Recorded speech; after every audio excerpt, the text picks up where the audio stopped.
50.000 vjet.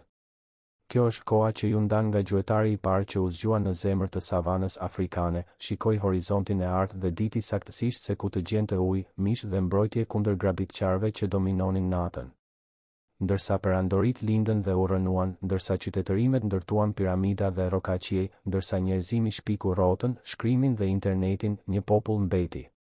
Sanët e Afrikës Jugore dhe Hadzat e Tanzanisë ende gjuajnë sot saktësisht siç gjuanin paraardhësit e tyre kur Homo sapienset e parë lanë gjurmët e tyre në tokën e kuqe.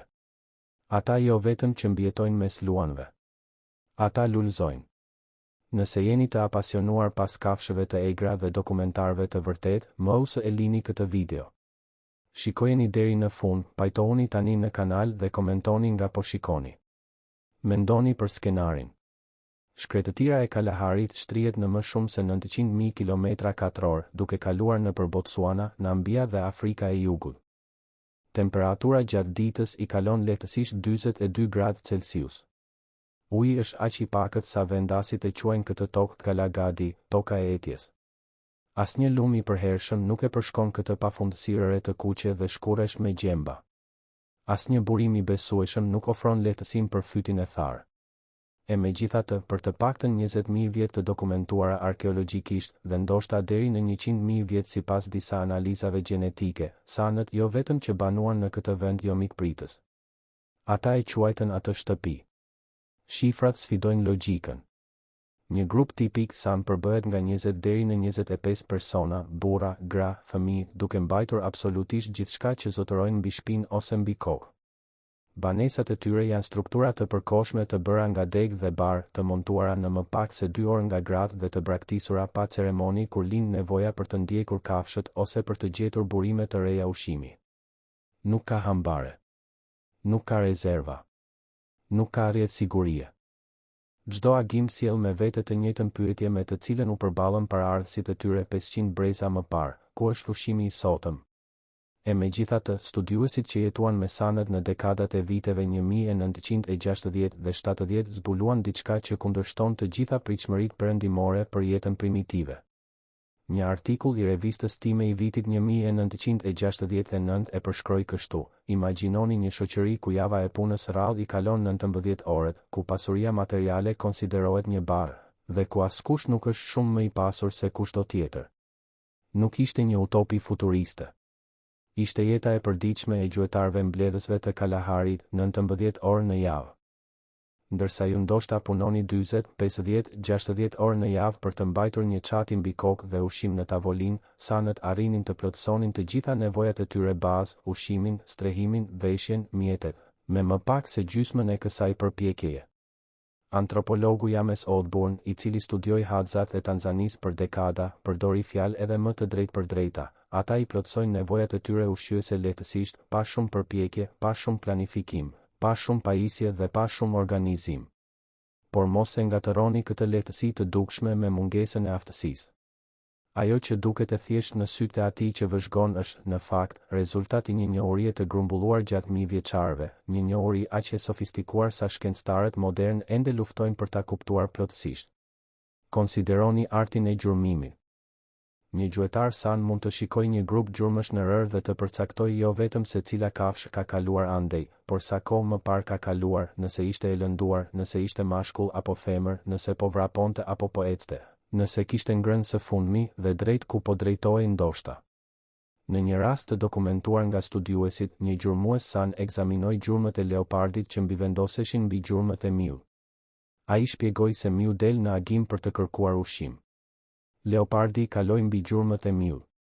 Prandaj, leopardi kaloi në 2 orët e fundit.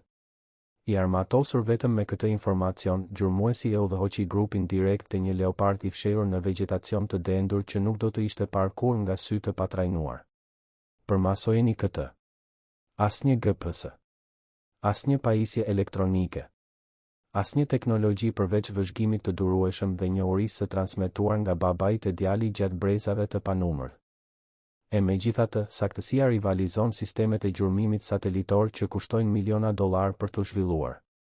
Sanët kanë kataloguar mendërisht mira lloje bimësh, dobitë e tyre ushqyese, mjekësore, mistike, rekreative dhe vdekjepruese.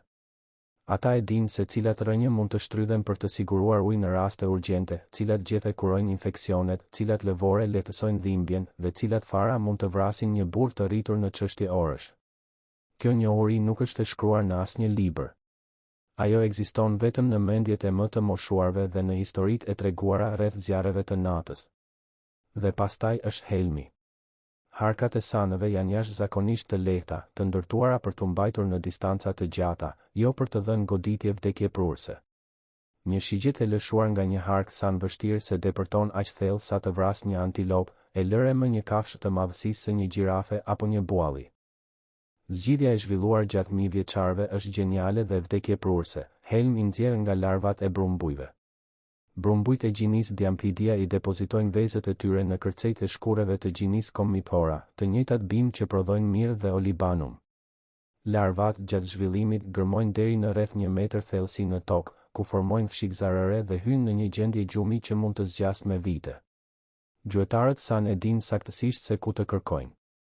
Ata gërmojnë përmes 90 centimetrave rër dhe argjil të kuqe për të gjetur këto fshikza, nxjerrin larvat me kujdes ekstrem, helmi nuk ka antidot të njohur dhe përgatisin toksinën.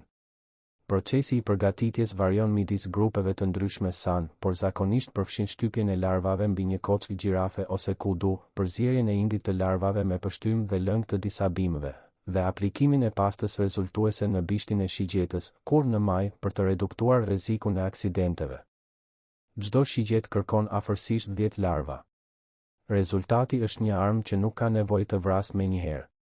Ajo thjesht duhet të depërtojë në lëkurë. Sa po hyn në rrjedhën e gjakut, diampotoksina, siç e quajtën shkencëtarët për bërjen, fillon të shkatërrojë ruazat e kuqe të gjakut në masë. Kafsha e goditur vazhdon të vrapojë, por progresivisht humbet aftësinë për të transportuar oksigjen nga mushkëritë në pjesën tjetër të trupit. Vdekje nga asfiksia e ngadaltë. Për një antilop të vogël si duiker, procesi zgjat disa orë. Për një eland, antilopa më e madhe afrikane, që peshon deri në 900 kg, mund të zgjas nga 7 deri në 12 orë. Për një gjiraf, deri në 3 ditë. 3 ditë. Kjo do të thotë se pasi të ketë lëshuar shigjetën e tij të helmuar, gjuetari san duhet të gjurmoj kafshën e plagosur përmes terrenit të pamëshirshëm të Kalaharit, në ndjellin përvolues, pa e humbur gjurmën, derisa preja më në fund të dorëzohet. Varësisht nga kafsha dhe kushtet, kjo ndjekje mund të mbulojë nga 25 deri në 70 km. Por ekziston një formë gjuetje edhe më e jashtëzakonshme, një që sfidon kufijtë e qëndrueshmërisë njerëzore dhe që, sipas disa studiuesve, mund të ketë formësuar vetë evolucionin e trupit tonë. Gjuetia me këmbëngulje. Qenjet njerëzore janë vrapues të këqij krahasuar me pothuajse çdo pre afrikane. Një kudu mund të vrapojë me 60 km/h. Një njeri në formë të mirë mezi i kalon 35 në distancë të shkurtër. Por njerëzit kanë një avantazh që pothuajse asnjë gjitar tjetër nuk e ka, gjëndra djerse të shpërndara në të gjithë trupin. Ndërsa antilopat dhe katërkëmbëshat e tjerë duhet të ndalojnë dhe të gulçojnë për të shpërndarë nxehtësinë, një proces që nuk funksionon mirë gjatë vrapimit, njerëzit mund të djersinë dhe të vrapojnë njëkohësisht. Në dekadën e viteve 1990, biologu afrikano-jugor Louis Liebenberg pati privilegjin e rrallë të shoqëronte një gjueti me këmbëngulje të udhëhequr nga gjuetarët san në Kalahari. Procesi filloi në nxehtësinë maksimale të ditës, temperatura midis 40 dhe 42 gradë Celsius, kur gjuetarët pinë sasinë më të madhe të mundshme të ujit dhe zgjodhen një kudu për ta ndjekur. Kuduja iku. Gjuetarët vrapuan pas saj. Kur kafsha ndalonte për të pushuar në hije, gjuetarët e lokalizonin nga gjurmët dhe e trembnin përsëri, duke e detyruar të kthehej në diellin përvolues. Cikli u përsërit gjatë orëve. Gradualisht, gjurmët e kudus filluan të tregonin shenja lodhjeje, hapa më të shkurtër, më shumë rërë e ngritur, tentativa gjithnjë e më të dëshpëruara për të gjetur hije. Pas 3 orësh e 35 minutash ndjekje të pandërprerë, duke mbuluar afërsisht 35 kilometra, kuduja më në fund ndaloi. Nuk iku kur gjuetari ju afrua. Ishte fizikisht e paaftë për të hedhur edhe një hap tjetër. Muskujt e saj kishin kolapsuar nga mbinxeja. Gjuetari, një burr i quajtur Karoa Langane, e vrau kafshën me një heshtë. Gjuetia ishte e plotë. Liebenberg pothuajse vdiq në atë gjueti. Shenjat e goditjes nga nxehtësia u bën aq të dukshme sa që një nga gjuetarët, një burr i quajtur Nate, braktisi ndjekjen e kudus që ishte pothuajse e mposhtur për të mbajtur studiuesin mbrapsht në kam. Nate rrezikoi të humbiste pren për të shpëtuar jetën e një të huaj. Pak antropologë kanë dëshmuar ndonjëherë një gjueti me këmbëngulje. Liebenberg ishte një nga të parët që e dokumentoi atë shkencërisht. Dhe përfundimi i tij ishte tronditës në thjeshtësinë e tij. Njerëzit evoluan për të vrapuar. Këmbët e gjata, tendinat e akilit të zhvilluara, shpatullat e gjera, mungesa relative e qimeve të trupit, të gjitha këto karakteristika që na dallojnë nga kushërinjtë tan primat kanë kuptim kur shihen përmes thjerrëzës së gjuetisë me këmbëngulje. Paraardhësit tan nuk ishin më të shpejtët. Ishin më këmbëngulësit. Por gjuetia me këmbëngulje është e rrallë edhe mes sanëve. Shumica e gjuetive përfshin harkat e helmuar, kurthe gjeniale, ose thjesht mbledhjen, që përbën rreth 80% të dietës në peshë. Janë gratë ato që garantojnë pjesën më të madhe të kalorive të konsumuara nga grupi, duke nxjerrë zhardhokët, duke mbledhur kokra pylli, arra dhe fara, duke mbledhur vezë struci që shërbejnë si ushqim ashtu edhe si enë për të ruajtur ujin. Lëvozhgat e vezëve të strucit, gjithashtu, janë një nga format e pakta të ruajtjes që sanët përdorin. Të mbushura me ujë dhe të varrosura në vende të njohura vetëm nga anëtarët e grupit, këto enë natyrale funksionojnë si rezerva emergjence të shpërndara nëpër territor. Një njohuri që mund të thotë ndryshimin midis jetës dhe vdekjes kur thatësira godet nivele ekstreme. Dhe thatësira vjen gjithmonë. Por kur ajo vjen, sanët janë të përgatitur në forma që sfidojnë imagjinatën. Ata njohin një rënje të quajtur bi. Një bulbi që, kur shtrydhet, siguron ujë të mjaftueshëm për të shuar etjen në raste urgjente. Din të mbledhin vesën e mëngjesit nga gjethet e disa bimëve para se dielli ta avullojë atë. Njohin shenjat që tregojnë se ku uji nëntoksor është më afër sipërfaqes, shenja të padukshme për çdo vëzhgues të patrajnuar. Gratë san janë eksperte në më shumë se 200 lloje bimësh të ngrënshme. Ato mund të identifikojnë një zhardhok të varrosur në 30 cm thellësi vetëm duke vëzhguar gjethet e thara në sipërfaqe. Din se cilat kokra pylli piqen në cilën stin, cilat arra duhet të procesohen për të hequr toksinat, dhe cilat rënje mund të konsumohen të gjalla kundrejt atyre të gatshme. Kjo njohuri botanike, e transmetuar nga nënat e bija përmes brezave të panumërt, përfaqëson një enciklopedi të gjallë që asnjë libër nuk ka arritur ta kapë plotësisht. Dhe ekziston gjithashtu dimensioni shpirtëror. Sanët besojnë se në krijimin origjinal të botës, njerëzit dhe kafshët ishin të padallueshëm. Vetëm pas një krijimi të dytë ata u ndanë dhe u edukuan me kode sociale të dallueshme. Ky besim bazohet në një marrëdhënie respekti të thellë me faunën dhe florën që i rrethon. Para se të vrasin një kafshë, disa gjuetarë i kërkojnë falje pres. Pas vdekjes, falenderojnë për sakrificën që do të mbajë familjet e tyre. Shamanët san hyjnë në transe gjatë valleve rituale që mund të zgjasin gjithë natën.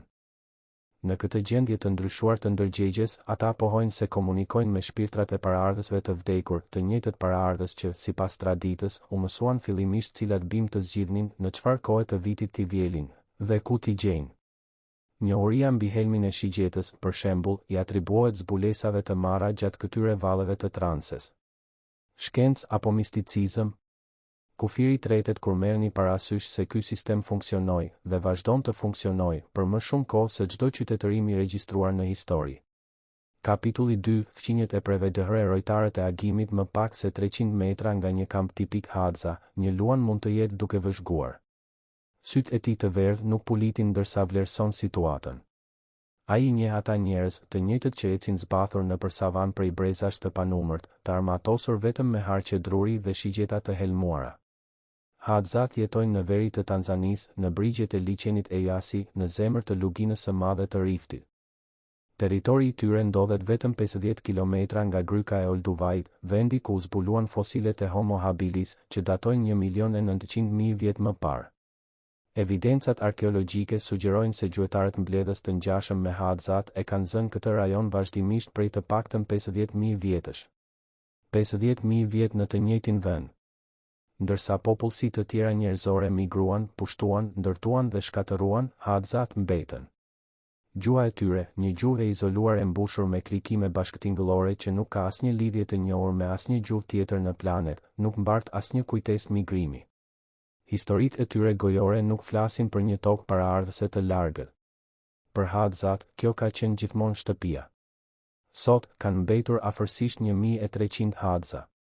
Nga këta, vetëm 300 deri në 400 jetojnë ende si gjuetar mbledhës me kohë të plotë, duke e marrë pjesën më të madhe të ushqimit të tyre direkt nga pylli. Të tjerët janë shtyrë drejt një ekzistence të ndërmjetme, pjesërisht tradicionale, pjesërisht sedentare, në fshatra ku plotësojnë ushqimet e mbledhura me produkte të blera ose të shkëmbyera me fqinjet fermer. Vëzhgoni se çfarë ndodh kur një burr Hadza del për të gjuajtur. Ai zgjohet para agimit, kontrollon harkun e tij, një armë e jashtëzakonshme që kërkon më shumë se 45 kg forcë për t'u tërhequr plotësisht, dhe niset vetëm ose me një ose dy shok. Nuk ka planifikim të hollësishëm. Nuk ka ekspedita të organizuara. Çdo ditë sjell mundësitë e veta. Gjatë ecjes, sytë e tij regjistrojnë gjithçka. Një degë e thyrë. Një gjurmë e pjeshme. Jashtëqitje të freskëta.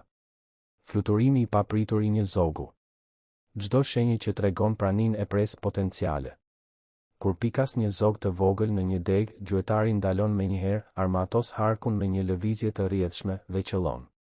Shigjeta godet objektivin. Zogu lidhet në rrip. Ecja vazhdon. Në gjysmë ore, gjuetarët Hadza mund të vrasin disa zogjë, një ose dy ketra, ndoshta një lepur. Gjueti e vogël. Plotësues. Por nuk është e mjaftueshme për të ushqyer një kamp të tërë. Ata kanë nevojë për diçka më të madhe. Hadzat gjuajnë ose gjuanin para se zgjerimi i fermerëve dhe blegtorëve të reduktonte drastikisht faunën lokale, zebra, buaj, gjirafa, antilopa të madhësive të ndryshme.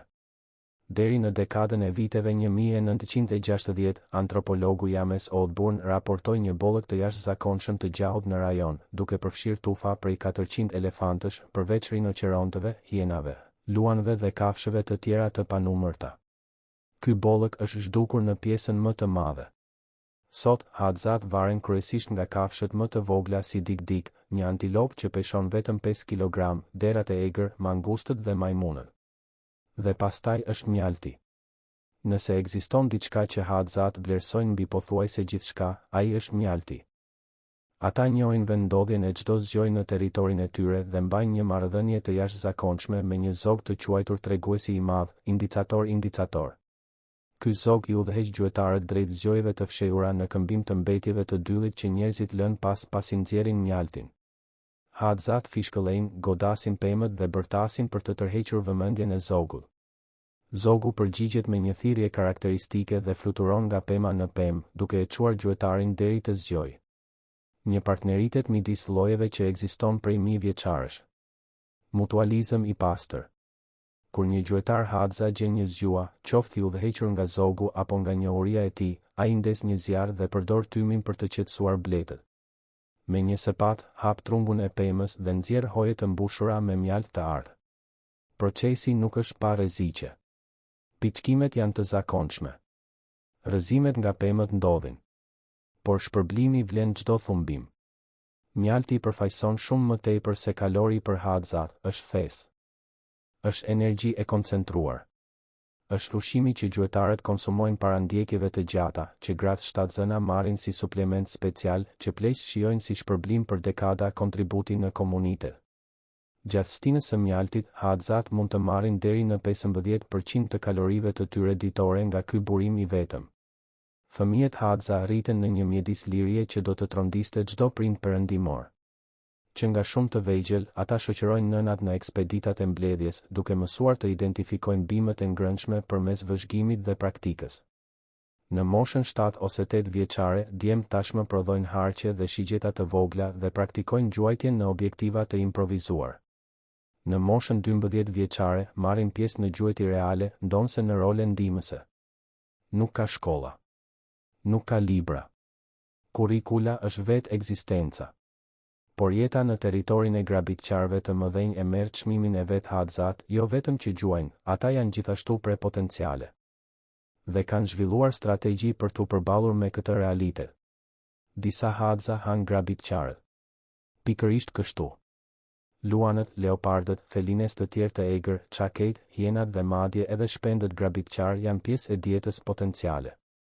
Kafshët e vetme që Hadzat refuzojnë të hanë janë zvaranikët, hardhucat, gjarpërinjt dhe të ngjashëm. Por një luan që përfaqëson një kërcënim ose një mundësi mund të përfundojë në meni. Në mitologjin Hadza, ekziston një histori për një gjigant të quajtur Sengani i cili, në kohët e lashta, urdhëroi që luanët të sulmonin njerëzit. Para kësaj, sipas tregimit, luanët konsideroheshin të padëmshëm. Populli e vrau gigantin si hakmarrje, por armiqësia e luanëve mbeti. Është një histori që pasqyron tensionin konstant midis njerëzve dhe grabitqarëve në këtë mjedis. Në pjesë të tjera të Afrikës, komunitetet tradicionale kanë zhvilluar praktika të vjedhjes së mishit nga luanët, një formë për të marrë proteinë pa përpjekjen e gjuetisë. Studiuesit kanë dokumentuar raste në Uganda, Tanzani dhe Republikën e Afrikës Qendrore ku grupe burrash të armatosur me hanxhar, shkopinj dhe gur ballafaqohen me luanët mbi pret e tyre të sapovrar, duke i detyruar macet e mëdha të tërhiqen. Një fshat në Republikën e Afrikës Qendrore, sipas një studimi, toleronte luanët që jetonin në rrethinat e tij specifikisht për qasjen e lehtë në mish që ata siguronin. Maasait e Kenias dhe Tanzanisë e quan këtë marrëdhënie në ekstrem. Për një Maasai të ri, vrasja e një luani tradicionalisht konsiderohej si dëshmia më e madhe e trimërisë dhe burrërisë, një rit kalimi drejt moshës së rritur. Grupe luftëtarësh të armatosur vetëm me heshta rrethonin një luan dhe përballeshin me të në luftim direkt. Heshtje totale. Dhe pastaj sulmi. Hadzat nuk e praktikojnë këtë lloj ballafaqimi ritualistik. Qasja e tyre është më pragmatike. Shmangia kur është e mundur. Përballja kur është e nevojshme. Shfrytëzimi kur shfaqet mundësia. Por bashkëjetesa me grabitqarët e ka formësuar ekzistencën e tyre në forma delikate dhe të thella. Kampet Hadza janë të përkohshme sipas dizajnit. Një grup tipik qëndron në një vend për një javë deri në 2 muaj para se të lëvizë. Kur lindin konflikte ose kur grabitqarët bëhen problematik, zgjidhja më e zakonshme nuk është ballafaqimi, por lëvizja. Pse të rrezikosh jetë kur ka territor të mjaftueshëm për të shkuar thjesht diku tjetër? Kjo filozofi e shmangjes së konfliktit përshkon të gjithë strukturën sociale Hadza. Nuk ka shefa. Nuk ka hierarki formale. Vendimet merren me konsensus përmes diskutimit. Kur konsensusi nuk është i mundur, disidentët thjesht largohen dhe i bashkohen një grupi tjetër. Është një formë e organizimit social që minimizon tensionin dhe maksimizon fleksibilitetin, karakteristika thelbësore për të mbijetuar në një mjedis ku përshtatshmëria të i kalon forcën brutale. Burrat Hadza kalojnë mesatarisht vetëm 3 deri në 4 orë në ditë duke gjuajtur ose mbledhur. Pjesa tjetër e kohës i kushtohet socializimit, pushimit, prodhimit të mjeteve dhe thjesht të qenit të pranishëm me komunitetin. Gratë ndjekin një model të ngjashëm. Nuk ka grumbullim pasurie, çdo tepric mishi ndahet menjëherë me të gjithë kampin. Gjuetari që vret një kafshë të madhe merr lëkurën si shpërblim simbolik, por mishi u përket të gjithëve. Funksionoi. Për 50.000 vjet, ky sistem funksionoi. Pa hierarki, pa grumbullim, pa pronësi private të tokës, pa zbutje të kafshëve, pa bujqësi, Hadzat dhe sanët demonstruan se ekziston një formë alternative e ekzistencës njerëzore. Një formë që paraardhësit tanë e praktikuan gjatë 99% të historisë së llojit tonë. Por bota përreth ka ndryshuar. Në 50 vitet e fundit, Hadzat kanë humbur 90% të territorit të tyre tradicional. Fermerët i zgjeruan mbjelljet e tyre mbi tokat e gjuetisë. Blegtorët datoga sollën tufa dhish dhe gjedhësh që shterojnë burimet e ujit dhe shkatërrojnë vegjetacionin që mban faunën e egër. Një rezervë private gjuetie u krijua në tokat perëndimore të Hadzave, dhe Hadzat janë zyrtarisht të ndaluar të gjuajnë në të. Ironia është shkatërruese, gjuetarët mbledhës të fundit të Afrikës lindore, të penguar të gjuajnë në tokën e tyre paraardhëse. Në vitin 2011, një komunitet Hadza prej 700 personash mori titull ligjor mbi afërsisht 23.000 hektar tokë, një moment historik, hera e parë që qeveria e Tanzanisë njohu formalisht të drejtat territoriale të një fisi pakic. Por 23.000 hektar është një fraksion i asaj që ata zotëronin.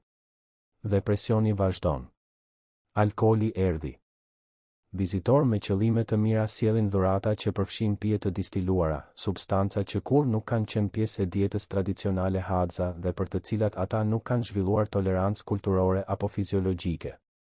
Studiuesit raportojnë takime me gra hadza dukshëm të derur në kampe ku fëmijët vuajnë nga diareja dhe keqëshyrja. Turizmi që duhet të ruante kulturën në disa raste, përshpejton shkatërimin e saj. Sanët përballen me presionet të ngjashme.